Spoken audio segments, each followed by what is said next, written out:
अस्सलामुअलैकुम, this is ODA foxtrot from defence outpost. तो आज एक बहुत ही ज़्यादा इंपॉर्टेंट टॉपिक है जिसको मुझे काफ़ी ज़्यादा ज़रूरत पेश आई कि इसको क्लियर आउट करना चाहिए, जो कि हमारे SAP 2000 एवैक से रिलेटेड है। इस पर्टिकुलर एवैक से रिलेटेड बहुत ही ज़्यादा मिसकंसेप्शन इस टाइम के ऊपर पाई जा रही है कि 2-3 दिन पहले जो इंडिया ने हमारी एयर बेसिस के ऊपर अटैक किया था, उसके अंदर हमारे कॉम्बैट एयरक्राफ्ट का लॉस हुआ है, जिसमें SAP 2000 जो है वो उसका नाम बार बार लिया जा रहा है बिकॉज ये एक फोर्स मल्टीप्लायर प्लेटफॉर्म है, काफ़ी ज़्यादा एक्सपेंसिव है। पाकिस्तान एयरफोर्स के अंदर इस एयरक्राफ्ट का एक बहुत ज्यादा इंपॉर्टेंट और क्रूशल रोल है। तो इंडियन जिसके ऊपर काफी ज्यादा बेंट है और सोशल मीडिया के ऊपर कल से ये चीज एक्सप्लेन करने में महसूस है कि किस तरह से उन्होंने हमारा SAP 2000 एयरक्राफ्ट जो है उसको डिस्ट्रॉय कर दिया इंडियन एयर स्ट्राइक्स के अंदर, जो कि हमारी एयर बेसिस के ऊपर हुई। तो इनकी रियलिटी के ऊपर आज हम लोग बात करेंगे कि किस एक्सटेंट तक ये बात जो है वो सही है। वीडियो जो है वो काफी ज्यादा इंपॉर्टेंट होने वाली है, इसको आपने एंड तक देखना है। लेकिन उससे पहले अगर चैनल को सब्सक्राइब नहीं किया हुआ तो please make sure to like this video and do subscribe to the channel. तो जब से ये इंडिया की तरफ से हमारी एयर बेसिस को टारगेट किया गया, कुछ इम्पैक्ट्स भी हमारी एयर बेसिस के ऊपर हुए, तब से जो है वो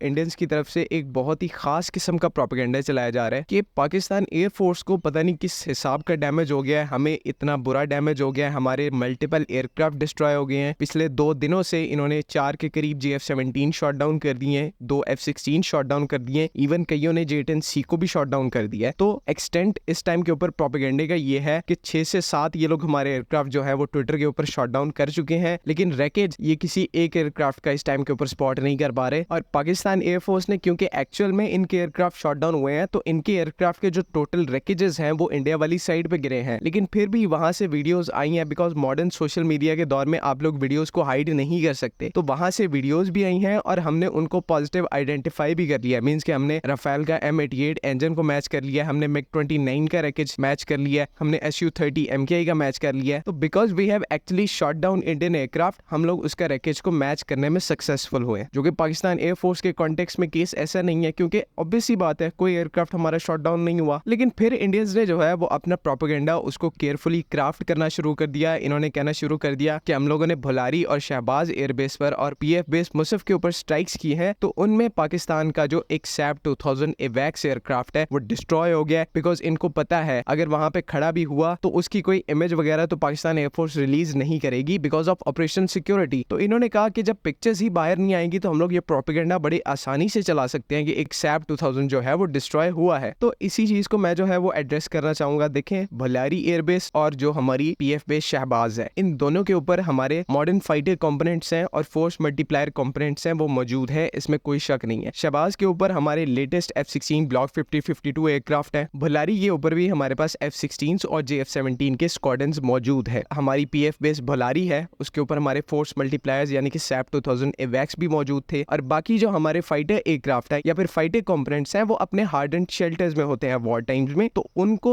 हमारे JF-17 को, F-16 ब्लॉक 50-52 को, इन सब एयरक्राफ्ट को किसी भी किस्म का डैमेज 1% का नहीं पहुंचा। वेयर एज जो हमारा SAP 2000 एयरक्राफ्ट है जो भुलारी के ऊपर मौजूद था वो टामैक के ऊपर खड़ा हुआ था। मींस के टामैक होता है वो शेल्टर के सामने वाली प्लेस होती है जहां पर एयरक्राफ्ट को खड़ा किया जाता है। तो उस टाइम के ऊपर जो SAP 2000 था वो टामैक के ऊपर खड़ा हुआ था, शेल्टर के अंदर नहीं खड़ा हुआ था। और इंडियन मिसाइल्स के जो कोऑर्डिनेट्स इनके अंदर सेट किए हुए थे या फिर विजुअल आइडेंटिफिकेशन जो हुई थी वो शेल्टर्स की हुई थी। मींस कि इन्होंने एयरक्राफ्ट शेल्टर्स को टारगेट करना था, ना कि टामैक के ऊपर एक्सप्लोड होना था। तो फॉर्चुनेटली उस टाइम पे हमारा जो SAP 2000 है वो शेल्टर में होने की बजाय टामैक के ऊपर खड़ा था और मिसाइल का जो इम्पैक्ट हुआ है वो शेल्टर के ऊपर हुआ है और एक ब्लास्ट हुआ। और ब्लास्ट के बाद जो एक अमाउंट के अंदर शैपनल्स हैं, फ्रेगमेंट्स हैं, वो हमारे SAP 2000 को हिट हुए हैं, जिसकी वजह से उस पर्टिकुलर एयरक्राफ्ट को माइनर डैमेज हुआ है। लेकिन ऐसा डैमेज नहीं हुआ कि वो रिपेयर नहीं हो सकता। आपको याद होगा आज से 8-9 साल पहले भी हमारा एक जो SAP 2000 है वो एक टेररिस्ट अटैक के अंदर डैमेज हुआ था और वो काफी ज्यादा सिवियर डैमेज हुआ था, लेकिन फिर भी उसको पाकिस्तान एरोनॉटिकल कॉम्प्लेक्स ने लोकली रिपेयर कर दिया था। तो ये तो माइनर शैपनल डैमेज है, इसको तो इजीली रिपेयर किया जा सकता है और प्रॉपर इस एयरक्राफ्ट को दोबारा से सर्विस के अंदर इंडक्ट किया जा सकता है। तो इसमें कोई बड़ी बात नहीं है, कोई हमारा एयरक्राफ्ट डिस्ट्रॉय नहीं हुआ। मैं यहाँ पर ये चीज दोबारा कंफर्म कर रहा हूँ, मैंने अपने तौर पे भी ये चीज कंफर्म की है और मैंने ऑफिशियल से भी ये चीज कंफर्म किया है कि कोई हमारा कॉम्बैट एयरक्राफ्ट, कोई हमारा फोर्स मल्टीप्लायर इस पूरी रेड के अंदर, इस पूरे इंडियन मिसाइल अटैक के अंदर डिस्ट्रॉय नहीं हुआ। माइनर डैमेज सिर्फ एक SAP 2000 को हुआ है जो कि इजीली रिपेयरेबल है और उसको हम लोग रिपेयर कर सकते हैं। और वैसे भी एवैक्स की और SAP 2000 की फ्लीट जो है वो हमारे पास इतनी बड़ी है, अनलाइक इंडिया के पास ये केस नहीं है, वो लोग स्ट्रगल कर रहे हैं इस फील्ड के अंदर। लेकिन हम लोगों के पास इतने सफिशिएंट नंबर के अंदर एवैक्स मौजूद है कि हम अपने रेगुलर ऑपरेशंस को भी सफिशिएंटली परफॉर्म कर सकते हैं, और साथ जो एक हमारा जो एवैक्स है वो माइनर डैमेज हो गया है उसका भी रिपेयर वर्क जो है वो साथ चल सकता है। तो हमारी ऑपरेशनलाइजेशन पर और पाकिस्तान एयरफोर्स के एयर ऑपरेशंस पर किसी भी किस्म का कॉम्प्रोमाइज या स्टॉपेज नहीं आएगा। तो इंडियंस क्या कहते हैं, आप सबको उनकी क्रेडिबिलिटी का बड़े अच्छे तरीके से पता है। उनके कहने के मुताबिक हमारे जो है 5 से 6 F-16, GF-17 और पता नहीं कितने और एयरक्राफ्ट जो है वो शॉट डाउन होके हैं, हमारा कराची पोर्ट जो है वो तबाह हो गया है। तो इनकी क्रेडिबिलिटी तो इस लेवल की है, तो आप इनसे क्या ही एक्सपेक्ट कर सकते हैं। और जो वहां पर थोड़े से सेंसिबल लोग हैं वो इतने भी सेंसिबल नहीं है कि अपने लॉसेस को एक्सेप्ट कर सके। एक मिसाइल स्ट्राइक को लेकर तब से वो जो है वो प्रोपेगेंडा स्टार्ट किया हुआ है कि हमने पाकिस्तान एयरफोर्स की कैपेबिलिटी को डिमोरलाइज कर दिया, उनको इफेक्ट कर दिया, पाकिस्तान एयरफोर्स की कैपेबिलिटीज को डिग्रेड कर दिया। लेकिन अपनी जो एक्चुअल में कैपेबिलिटीज डिग्रेड हुई हैं, S-400 सिस्टम लूज करना पड़ा है, 5 एयरक्राफ्ट शॉट डाउन किए हैं, 3 उनमें से राफेल है, उनके बारे में कोई जिक्र तक नहीं कर रहा। इनके प्राइम मिनिस्टर मोदी के काम देखे कि और किसी एयरबेस के ऊपर नहीं गए, सिर्फ आदमपुर एयरबेस के ऊपर गए और एक फोटो शूट करवाया है, पीछे एक S-400 का लॉन्चर खड़ा करके जो है वो अपनी नेशन को ये यकीन दिलाने की कोशिश की है through a social media campaign, PR campaign, कि हमारा जो S-400 सिस्टम है वो पूरी तरह से फंक्शनल है, उसको डैमेज नहीं हुआ। और फिर टेक्निकली ये लोग भूल गए कि हमारा तो टारगेट ही S-400 सिस्टम के ट्रैकिंग रेडार्स थे और इनके चीज बोर्ड रेडार्स थे, बिकॉज एंटी रेडिएशन मिसाइल्स तो स्ट्राइक ही उन एलिमेंट्स को करती हैं। तो फिर एक लॉन्चर को खड़ा करके जो है वो फोटो शूट करवाने का क्या मकसद? तो ये बेसिकली एक डेस्परेट अटेम्प्ट थी अपनी पब्लिक का मोरल बूस्ट करने की, अपने पर्सनल का, अपनी आर्म्ड फोर्सेस का मोरल बूस्ट करने की, और एक्चुअल रियलिटी को छुपाने थी, जो कि ये है कि आपका एक S-400 भी डिस्ट्रॉय हुआ है, आपके 5 एयरक्राफ्ट भी शॉट डाउन हुए हैं, और उन सब के एविडेंसेस जो है वो इस टाइम के ऊपर पूरी दुनिया के सामने मौजूद है। बाकी जो इन्होंने SAP 2000 के अगेंस्ट में प्रोपेगेंडा शुरू किया था उसको तो मैं आपको एक्सप्लेन कर ही चुका हूँ। हमारे सब एलिमेंट्स जो है वो परफेक्टली अल्हम्दुलिल्लाह सेफ है। जो डैमेज माइनर हुआ है उसको रिपेयर किया जा रहा है, बेसिस को जो डैमेज हुआ है, रनवेज को जो डैमेज हुआ है वो ऑलरेडी रिपेयर किया जा चुका है। तो पाकिस्तान एयरफोर्स की ऑपरेशनल कैपेबिलिटी डिग्रेड तो क्या, हमारी ऑपरेशनल कैपेबिलिटीज की उल्टा वैलिडेशन हो गई है। हमें पता लग गया है कि हमारे एयरक्राफ्ट, हमारी टैक्टिक्स, हमारे पायलट्स कितने ज्यादा एफिशिएंट हैं, कितने ज्यादा इफेक्टिव हैं। तो उम्मीद है कि आप लोगों के तमाम जो डाउट्स हैं वो क्लियर हो गए होंगे। अगर इससे रिलेटेड कोई कंफ्यूजन है तो काइंडली कमेंट्स में जरूर पूछें।